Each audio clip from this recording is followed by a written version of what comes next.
मैदान में। इससे पहले रामगोपाल यादव को हम सुन रहे थे, कह रहे थे कि पिछले बार से भी ज्यादा बड़े मार्जिन से जीतेंगी डिंपल यादव इस बार। मैनपुरी के मुद्दे क्या हैं और समाजवादी पार्टी क्या गढ़ अपना बचा पाने में कामयाब हो पाएगी? लोगों से भी बातचीत कीजिएगा। जी हाँ, बिल्कुल। हम जहां मौजूद हैं ये अभिनव इंटर कॉलेज, अभिनव विद्यालय है, जहां पर सुबह से ही आपको बता दूं कि पहले अक्षय यादव ठीक है अभिषेक, आपकी आवाज ठीक तरीके से नहीं पहुंच पा रही है। रानिक दत्ता का रुख कर लेते हैं, मुर्शिदाबाद से हमारे साथ जुड़े हुए हैं रानी, क्योंकि मुर्शिदाबाद में चुनावी हिंसा का एक लंबा इतिहास रहा है। सुरक्षा के कड़े इंतजाम आज भी किए गए हैं, लेकिन कड़ी चुनौती रहती है जब चुनाव यहां पर होते हैं।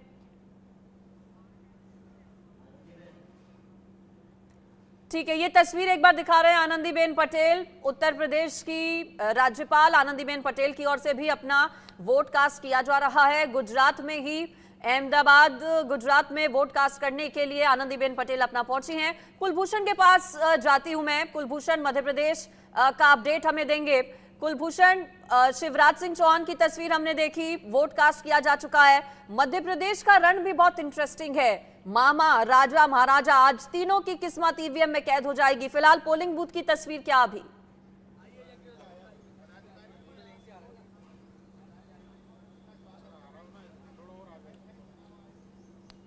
कुलभूषण, आप सुन पा रहे हैं मुझे? शायद मेरी आवाज मैं एक तस्वीर आपको आदर्श मतदान केंद्र की दिखाना चाहूंगा, और ये तस्वीर आप देखिए कि मध्य प्रदेश की राजधानी भोपाल के हर एक बूथ में एक लकी ड्रॉ निकाला जा रहा है। इस लकी ड्रॉ के अंतर्गत डायमंड रिंग जो है वो मतदाताओं को दी जा रही है। लकी ड्रॉ में अगर नाम निकलता है तो उन्हें डायमंड रिंग और सोने की रिंग दी जा रही है। जो पहले और दूसरे चरण में मतदान प्रतिशत काफी कम रहा है, इसको देखते हुए तीसरे चरण में यहां पर जो है निर्वाचन आयोग की तरफ से मतदाताओं को खुश करने के लिए यहां पर डायमंड रिंग और अलग अलग तरह के उपहार जो है वो मतदाताओं को दी जा रहे हैं। हम यहां पे उनसे भी बात करेंगे जिन्हें डायमंड रिंग मिली है, और निर्वाचन आयोग के अधिकारी से भी। आप देखिए कितने खुश हैं ये मतदाता। क्या डायमंड रिंग आपने कितने बजे पहले वोट डाला?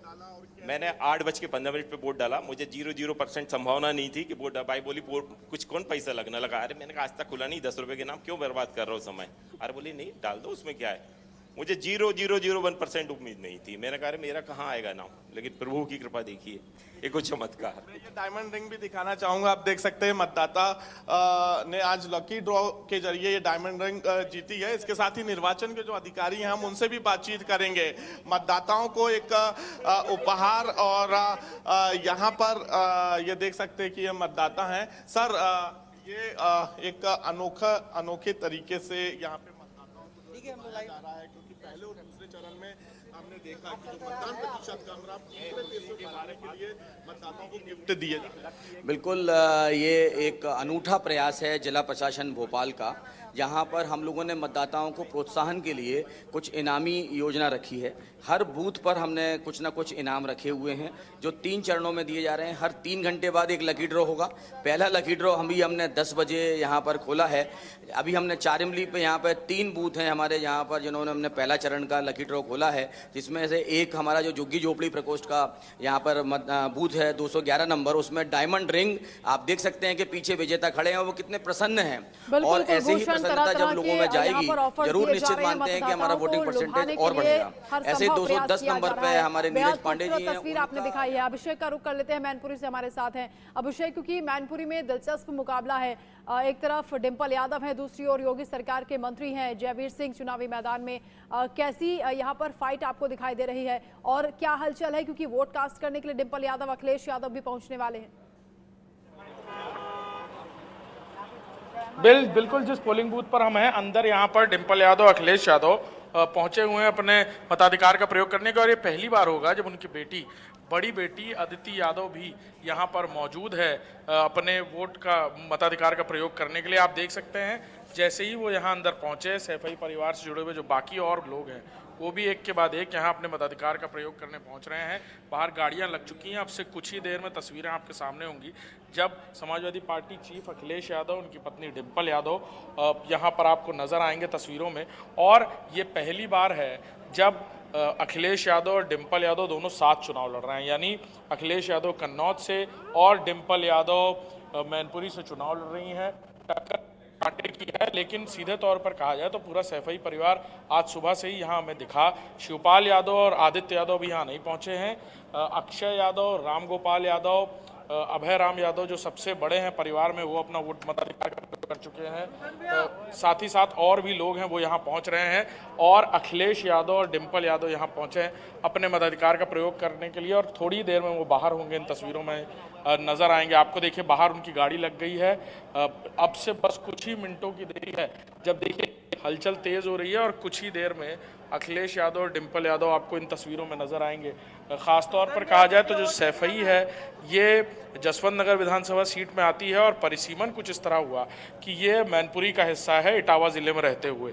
तो सीधे तौर पर कहा जा सकता है कि पूरा सैफई परिवार, पिछली बार की बात करें तो 2019 में जब हमने देखी थी तस्वीरें तो पूरा सैफई परिवार एक साथ अपने मताधिकार का प्रयोग करने आया था। लेकिन इस बार दिलचस्प है कि कुछ अलग देखने को मिल रहा है कि पहले अक्षय यादव आते हैं अपनी पत्नी के साथ, फिर प्रोफेसर रामगोपाल यादव आते हैं, फिर बाकी लोग आते हैं। अभी शिवपाल यादव नहीं आए। जानकारी मिल रही है कि तकरीबन 1:30 से 2 का वक्त होगा जब शिवपाल यादव और आदित्य यादव भी यहाँ अपने मताधिकार का प्रयोग करने आएंगे। और साथ ही साथ धर्मेंद्र यादव और बाकी परिवार के जो सदस्य हैं वो भी थोड़ी देर में यहाँ नजर आ सकते हैं। लेकिन पार्टी सुप्रीमो अखिलेश यादव यहाँ पहुँच गए हैं, अंदर अपने मताधिकार का प्रयोग कर रहे हैं। पहली बार उनकी बेटी भी अपने मताधिकार का प्रयोग करते हुए यहाँ नजर आ रही हैं। खास तौर पर सिक्योरिटी अलर्ट किया गया था। चारों तरफ से जो बैरिकेडिंग्स और रोपिंग्स देख रहे हैं ये की गई है ताकि आसानी से जो उनकी किसी को परेशानी ना हो। वोट डालने वाले जो लोग आ रहे हैं यहाँ सुबह से ही, उनको कोई परेशानी ना हो। साथ ही साथ ये भी जानकारियाँ मिल रही हैं कि वोटिंग प्रतिशत को लेकर खास तौर पर चुनाव आयोग की मुहिम काम आ सकती है, आती हुई नजर भी आ रही है। बड़े तादाद में लोग पहुंच रहे हैं। धूप गर्मी हालांकि बिल्कुल आज बिल्कुल असर तीसरा डाल रही है। चरण अभिषेक ये भी समझाइए कि यादव परिवार के लिए कितना महत्वपूर्ण है, क्योंकि तीसरे चरण में सैफई के यादव परिवार की पूरी प्रतिष्ठा आज दांव पर लगी हुई है। और 2019 में इन 10 सीटों पर आज जहां पर वोट डाले जा रहे हैं सिर्फ 2 सीटें सपा के खाते में गई थी। इसमें से एक संभल की सीट, साथ ही साथ मैनपुरी की सीट। और क्या इस बार ये दोनों सीटें अपनी समाजवादी पार्टी बचा पाएगी? मुलायम सिंह यादव पिछली बार जीते थे, उनके निधन के बाद फिर डिंपल यादव यहां पर आई, चुनाव जीती। इस बार क्या चुनौतियां हैं डिंपल यादव के सामने? धर्मेंद्र यादव, तेज प्रताप यादव जो बिल्कुल चुनौतियों की बात की जाए तो सरकार में मंत्री ठाकुर जयवीर सिंह चुनाव लड़ रहे हैं, उनके खिलाफ। पूरा राजनीतिक करियर की बात की जाए तो बड़े लंबे समय तक वो चुनाव लड़ते रहे। मुलायम सिंह यादव परिवार से लगातार चुनाव लड़ते रहे और पूरा राजनीति ही उनकी इस पर डिपेंडेंट रही। और शायद यही वजह है कि सैफई हो, मैनपुरी हो, उनका अपना जो विधानसभा है वो भी बहुत दूर नहीं है सैफई से। उनका अपना घर भी बहुत दूर नहीं, तकरीबन 20 से 25 किलोमीटर होगा। तो सीधे तौर पर कहा जाए तो यहाँ पर जो समीकरण बदले कुछ सालों में या पिछले कुछ चुनावों में, सीधे तौर पर उसके मद्देनज़र जातिगत समीकरणों की बात की जाए तो क्षत्रिय जाति से आते हैं और क्षत्रिय बाहुल्य बड़ा वोट बैंक मैनपुरी में है जो सीधे तौर पर दखल देता है। चुनाव जीत हार बहुत बड़े पैमाने पर इस पर निर्भर करती है और कैसे ये चुनाव में किस तरह से आगे समीकरण और बने और आज लोग किस आधार पर वोट करते हैं, ये आने वाला वक्त बिल्कुल तय करेगा। मुद्दे कई सारे हैं सैफई में, या कहा जाए तो पूरी मैनपुरी लोकसभा सीट की बात की जाए जिसमें 5 विधानसभाएं, जिसमें से एक जसवंत नगर भी है। और कांटे की टक्कर की बात सीधे तौर पर कही जा सकती है क्योंकि सरकार में मंत्री हैं, उनकी अपनी साख भी दांव पर है और डिंपल यादव के लिए भी सीधे तौर पर बड़े पैमाने पर प्रचार प्रसार हुआ है। बिल्कुल अभिषेक, जनता का मूड क्या है, क्योंकि आप यहाँ पर पहुंचे हैं नब्ज टटोलने के लिए, लोगों से आप लगातार बातचीत भी कर रहे हैं। आज मतदाता क्या बता रहे हैं, किन फैक्टर्स को लेकर, किन मुद्दों को लेकर आज वो वोट करने वाले हैं? बिल्कुल, जिन लोगों से भी हमारी बात हुई तो सीधे तौर पर पॉलिटिकली बहुत एक्टिव इलाका है ये सैफई। राजनीतिक तौर पर कहा जाए तो मुलायम सिंह यादव परिवार का गढ़ माना जाता है और बड़े पैमाने पर लोग राजनीतिक तौर पर बहुत समझ रखते हैं। तो उनके लिए कई सारे मुद्दे हैं, लोगों ने कई सारी बातें कहीं, कई सारी बातें बताई भी कि क्या होना चाहिए क्या नहीं होना चाहिए। और इन सारी बातों पर एक बात और निकल कर सामने भी आ रही है कि जो ध्रुवीकरण है वोटों का, उसका असर कहीं से भी अछूता नहीं है सैफई में भी, क्योंकि बड़े पैमाने पर लोगों ने ये भी बताया कि बदलाव होना चाहिए, लेकिन कुछ ऐसी भी योजनाएं हैं जिसका फ़ायदा उन्हें हुआ है।